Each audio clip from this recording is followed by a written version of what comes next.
Aldeia de Tradução. Capítulo 1. Conhecendo o povo Unamadi. Quando eu tinha 18 anos, eu vivi uma aventura incrível. Eu tinha acabado de completar a minha ETED na Jocum e um treinamento de linguística com a Wycliffe em Brasília. Depois disso, liderei uma equipe de 4 meninas até a aldeia Bacaba, perto de Tupilândia, bem no coração da Amazônia. Nossa missão era aprender a língua e a cultura do povo Unamadi, para que pudéssemos compartilhar com eles o amor de Jesus. Essa experiência mudou nossas vidas para sempre. Na aldeia, Surará nos acolheu calorosamente. Ele era o chefe da aldeia, um homem gentil, inteligente e superativo. Ele nos tratava como se fôssemos suas próprias filhas. Morávamos junto com ele e com a sua família, todos sob o mesmo teto. Ele cuidava de nós, garantindo que tivéssemos comida todos os dias e uma fogueira para nos aquecer à noite. Ele nos ensinou tudo o que precisávamos saber para sobreviver naquele ambiente. Tudo era novo para nós e os primeiros meses foram muito difíceis. Tivemos que aprender a nos comunicar na língua Unamadi e mergulhar numa cultura linda e única. Também tivemos que nos adaptar a viver em uma palhoça, sem paredes, a cozinhar na fogueira. Embora não fosse fácil, aprendemos a comer formigas saúvas e macaco moqueado e a tomar banho no rio, sempre cercados de muita companhia. Tudo era muito diferente do que conhecíamos antes, mas enfrentamos tudo aquilo com curiosidade e um forte senso da presença de Deus conosco. Todo mês, Surará nos levava em uma pequena canoa de madeira para Tupilândia, para que pudéssemos telefonar para nossa família e amigos e também comer uma comidinha um pouco mais familiar. Saímos da aldeia às 2 da manhã e remávamos por 4 horas debaixo de um céu estrelado, até chegar na cidade. Chegávamos bem na hora de comer pão fresquinho da padaria local. Era uma delícia. Surará era um homem super generoso. Naquele tempo, todo Natal, nós viajávamos de férias para visitar nossas famílias. Só que uma das meninas da nossa equipe não tinha condições de comprar passagem. Surará passou a trabalhar duro o ano todo, vendendo beçado o seu roçado para que a nossa amiga pudesse também viajar. Passei 5 anos inesquecíveis lá, aprendendo a língua e formando amizades maravilhosas que vão durar por toda a minha vida.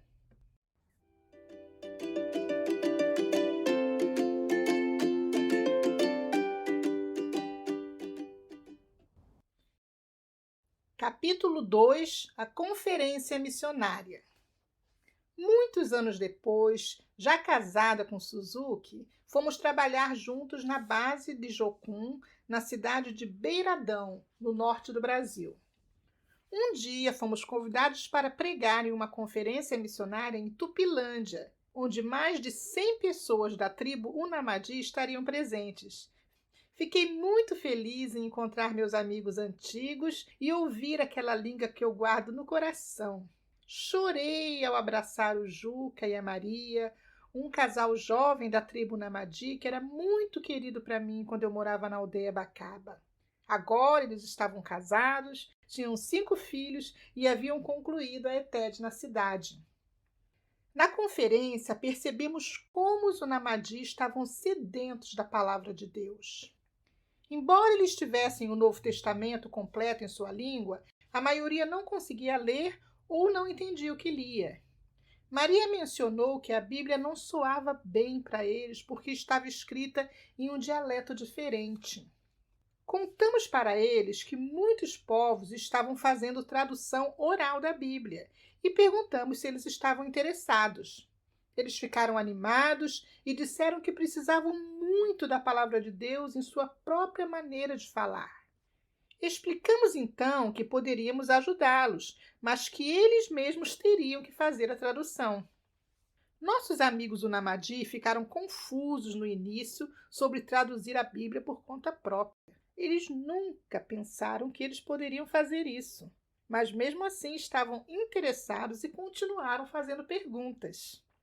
Juca e Maria, que eram cristãos maduros, aceitaram o desafio de liderar o projeto de tradução oral para a língua Namadi. O cacique da tribo, que também estava na conferência, disse a Juca que eles deveriam procurar um terreno e dedicá-lo exclusivamente para a tradução da Bíblia.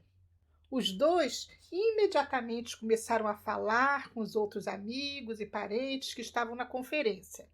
Várias pessoas foram convidadas a se juntar ao trabalho de tradução e todos pareciam estar super animados. Terminada a conferência, Suzuki e eu voltamos para as nossas responsabilidades na base de Jocum, em Beiradão.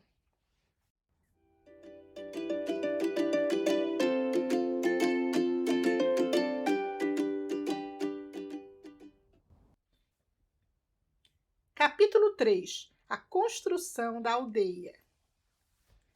2 meses depois, Juca nos ligou dizendo que havia um grupo de pessoas pronto para começar a tradução.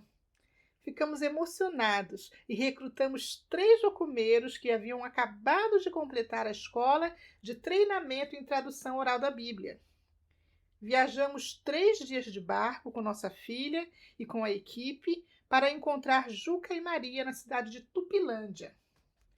De lá, viajamos em um pequeno barco por mais um dia e finalmente chegamos a uma propriedade que tinha sido comprada pelo líder local da Jocum.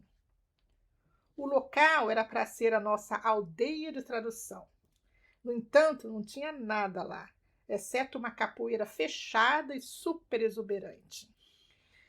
Respiramos fundo, limpamos uma pequena área e ficamos ali esperando as outras pessoas chegarem. Mais tarde, as famílias começaram a chegar, uma a uma, em seus caixinhos de madeira, ansiosos para ouvir as novidades. Alguns saíram para pescar e outros foram buscar lenha. Em algumas horas, tínhamos uma grande fogueira e muito peixe para a nossa primeira refeição juntos.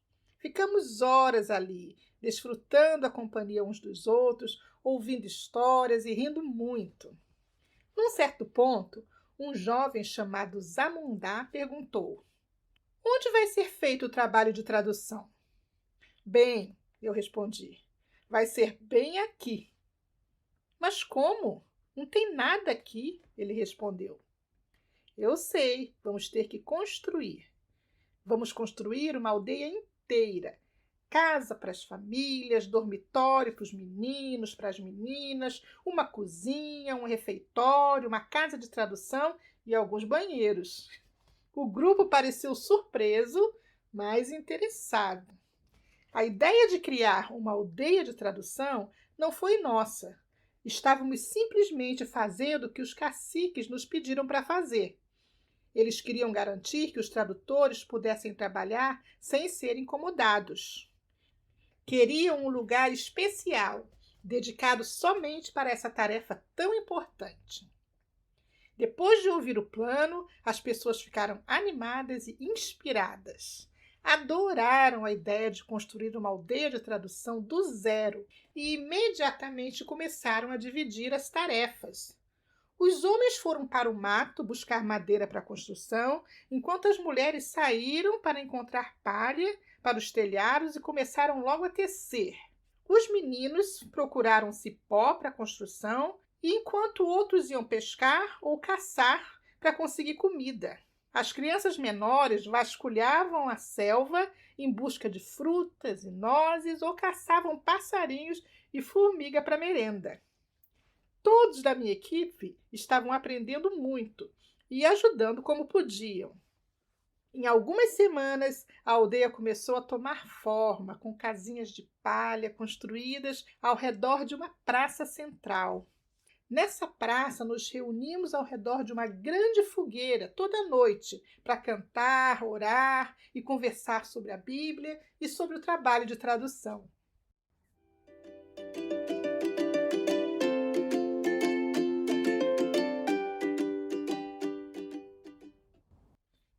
Capítulo 4. A criação de vínculos e o planejamento.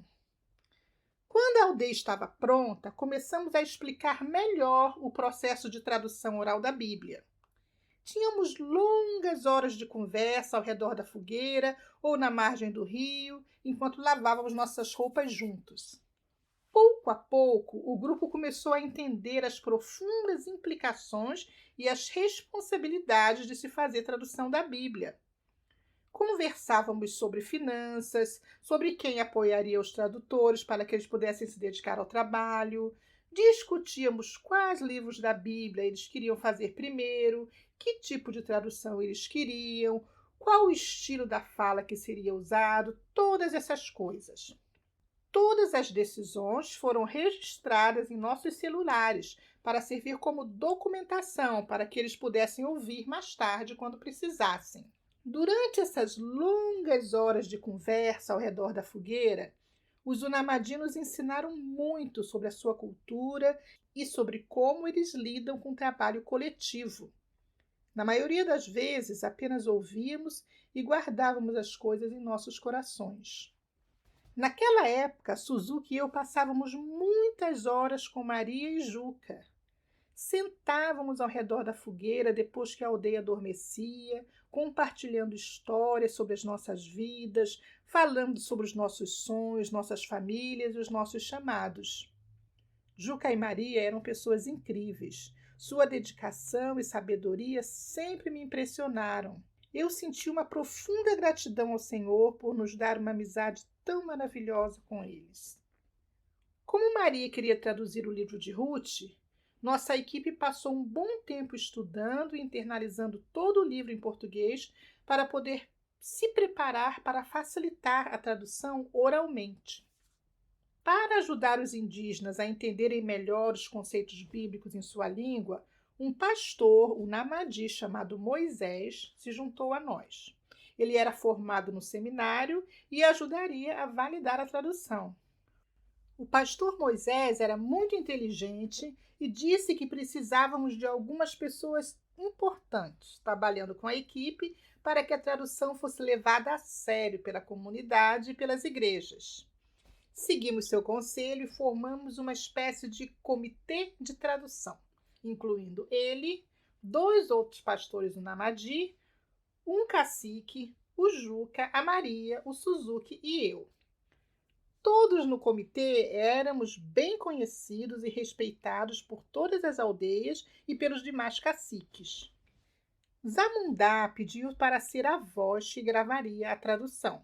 Alguns na equipe relutaram um pouco, mas como ele era o que tinha a melhor voz, acabaram aceitando. Tomé, um contador de histórias tradicional, foi chamado para ensinar os Zamundá a contar histórias usando o belo estilo tradicional oral dos Unamadi. Suzuki e eu decidimos convidar nosso amigo Luciano para ser o mentor do projeto. Ele tinha acabado de fazer o treinamento em mentoria para a tradução do Malibiti e tinha mais experiência do que todo mundo na nossa equipe. Luciano concordou em ficar conosco durante o primeiro mês como nosso mentor de tradução e nos visitar ocasionalmente no futuro quando precisássemos. Foi Luciano quem ensinou aos tradutores os princípios corporificados de tradução da Bíblia e deu orientações valiosas durante todo o processo.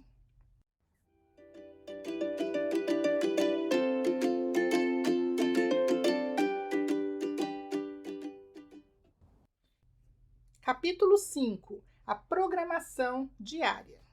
Logo ficou claro para nós que a comunidade tinha assumido mesmo a responsabilidade pela tradução. Como estrangeiros, muitas vezes nos sentimos perdidos na programação do dia a dia.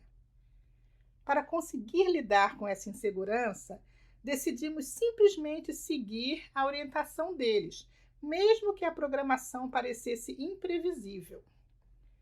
Alguns dias, começávamos bem cedinho antes do nascer do sol. Em outros dias, o trabalho era mais na parte da tarde. Outras vezes, ficávamos trabalhando até tarde da noite ao redor da fogueira.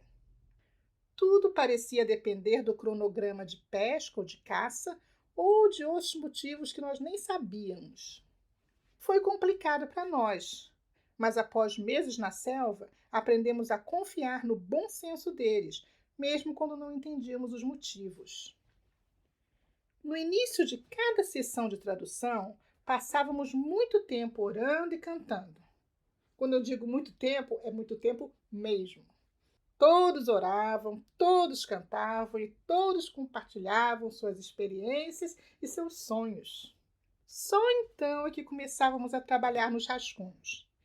Alguns dias, no meio da nossa sessão de tradução, tínhamos que parar tudo por causa dos cupins.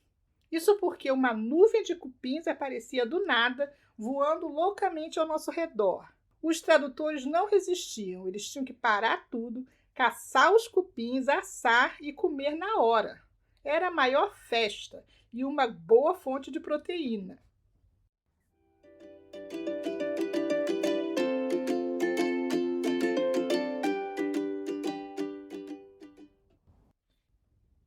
Capítulo 6. O processo de tradução. No início de cada sessão, os facilitadores recitavam todo o livro de Ruth de cor.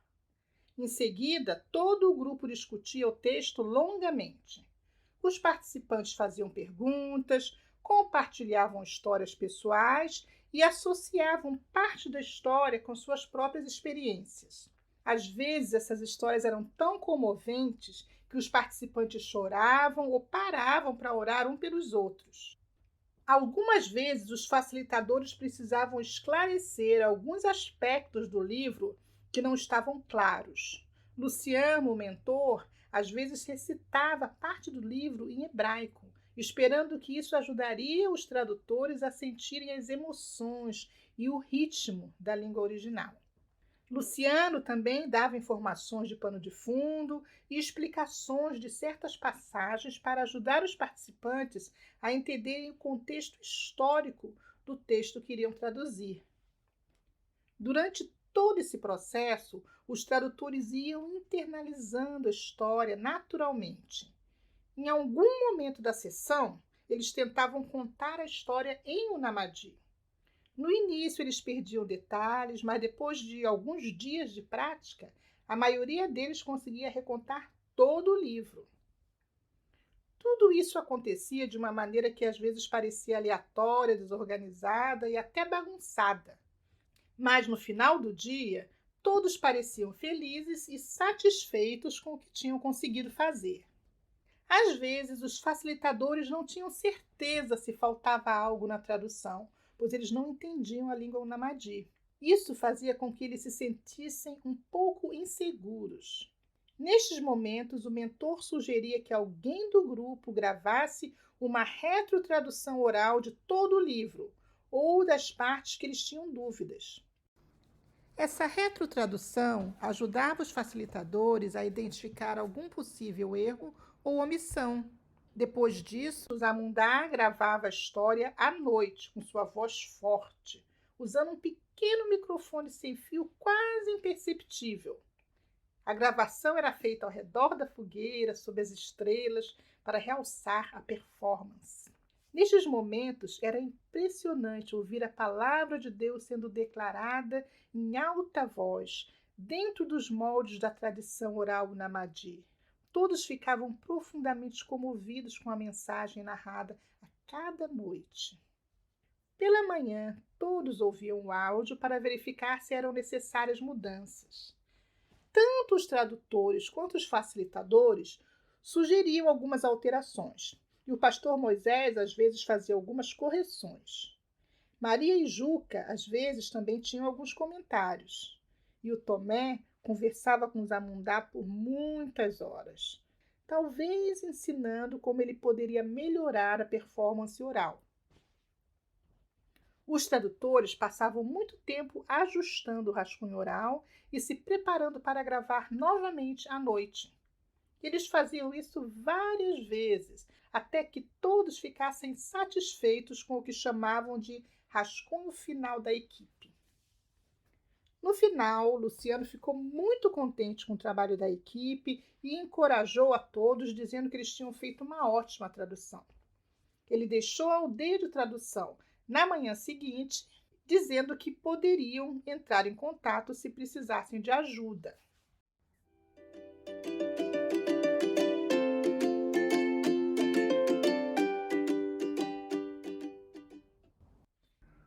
Capítulo 7. A verificação da tradução. A próxima coisa a fazer era descobrir o que os outros pensavam sobre a tradução. Levamos o rascunho final para uma igreja rio acima para conseguir o feedback deles. Nosso objetivo era garantir que a tradução fosse confiável, inteligível, apropriada e que soasse bem. Por isso, precisávamos que pessoas de fora da equipe ouvissem o áudio e nos dessem feedback sobre o conteúdo, bem como sobre o tom e o ritmo da tradução. Queríamos também saber como as pessoas se sentiam em relação à performance oral. Toda a aldeia veio à igreja para ouvir o áudio. Os tradutores tocaram várias vezes e o povo ouvia silenciosamente, prestando atenção em cada palavra. Depois, os tradutores tiveram uma longa conversa com a comunidade e gravaram aquela conversa. A conversa parecia tensa e, num certo momento, um grupo de homens se afastou, parecendo muito chateado. Os outros presentes parece que não se importaram muito e a conversa continuou por horas. Os facilitadores ficaram meio confusos, pois não tinham ideia do que estava acontecendo. Mais tarde, todos nós remamos de volta para a aldeia de tradução, exaustos e cheios de perguntas. No dia seguinte, nos reunimos na praça central para falar sobre a reação da comunidade rio acima. Ouvimos a gravação da conversa e processamos suas respostas para identificar mal-entendidos, erros ou áreas que precisavam melhorar. Depois de um tempo, perguntamos aos tradutores por que alguns homens tinham ficado irritados, mas os tradutores não quiseram nos dizer. Apenas mencionaram que havia alguns erros na tradução e coisas que eles precisavam corrigir. Infelizmente, não havia nada que pudéssemos fazer para entender melhor a situação. Não podíamos forçar os tradutores a nos contar qual tinha sido o problema na igreja. Naquele momento, queríamos tanto que o nosso mentor ainda estivesse lá para nos dar alguma orientação. À noite, os tradutores fizeram um novo rascunho oral com todas as alterações. Nós pedimos que eles fizessem uma outra retrotradução e tudo parecia perfeito. As sugestões da comunidade melhoraram a linguagem, mas não mudaram os significados. A gravação correu bem e a equipe estava pronta para aprovar a tradução do livro de Ruth. No final da reunião, um dos facilitadores sugeriu que verificassem a retrotradução mais uma vez com Luciano, só para ter certeza. O grupo concordou e eles viajaram para Tupilândia. Com a ajuda do líder local da Jocum, eles organizaram uma reunião pelo Zoom com Luciano, que estava em Beiradão. Luciano ouviu atentamente a retrotradução e fez algumas perguntas à equipe. Finalmente ele disse: para mim parece que está tudo certo, mas depende de vocês. Se sentirem que está pronto, está aprovado. A equipe ficou muito feliz, super confiante e pronto. A tradução estava finalmente aprovada.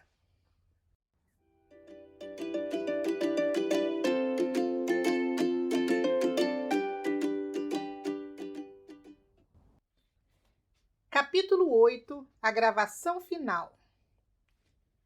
Neste momento, para a surpresa de todos, aconteceu uma coisa estranha. Tomé sugeriu que convidassem um contador de histórias de verdade para fazer a gravação final. A equipe perguntou por que ele estava dizendo isso só agora, que já estava tudo pronto, tudo aprovado. Tomé falou lentamente, dizendo que não queria magoar nem ofender ninguém, mas que já era hora dele explicar o que tinha realmente acontecido na igreja. Eles precisavam saber por que algumas pessoas estavam chateadas. Tomé explicou que tanto a igreja quanto a comunidade amaram o livro de Ruth e estavam muito satisfeitos com a tradução em si.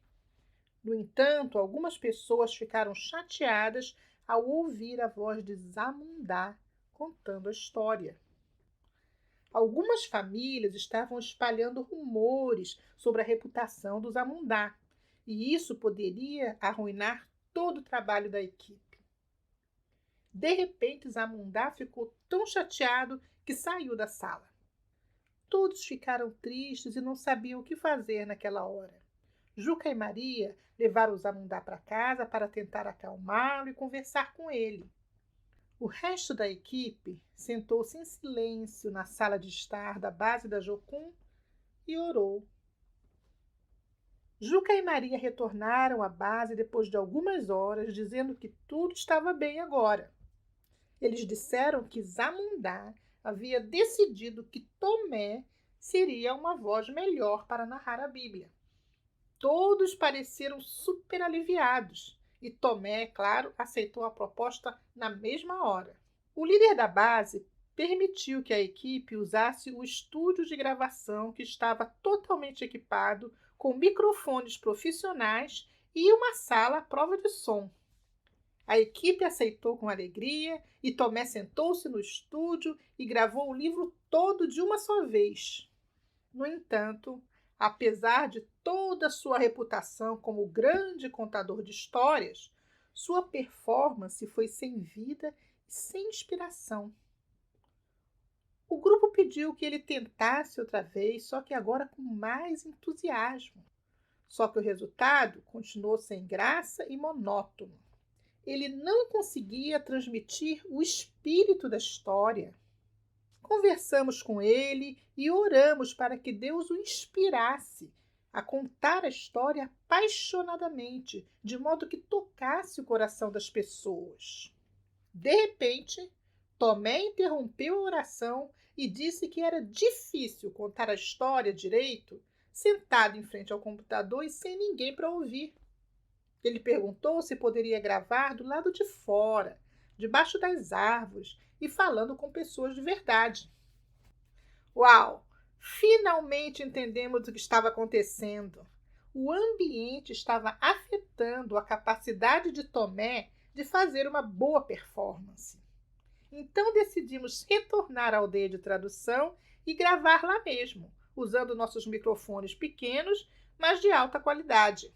Lá na aldeia, Tomé ficou à vontade. Ele gravou do jeito que ele gostava, na frente de uma plateia, ao vivo e ao redor da fogueira. Ficamos todos impressionados com sua performance apaixonada e eloquente. E ao ouvirmos o áudio, podíamos escutar o estalar suave da fogueira e os pássaros cantando ao fundo. A equipe ficou muito feliz e se sentiu confiante o suficiente para enviar a gravação para o comitê para validação. Eles organizaram uma cerimônia na comunidade Rio Acima para validar e dedicar oficialmente o livro de Ruth como palavra de Deus.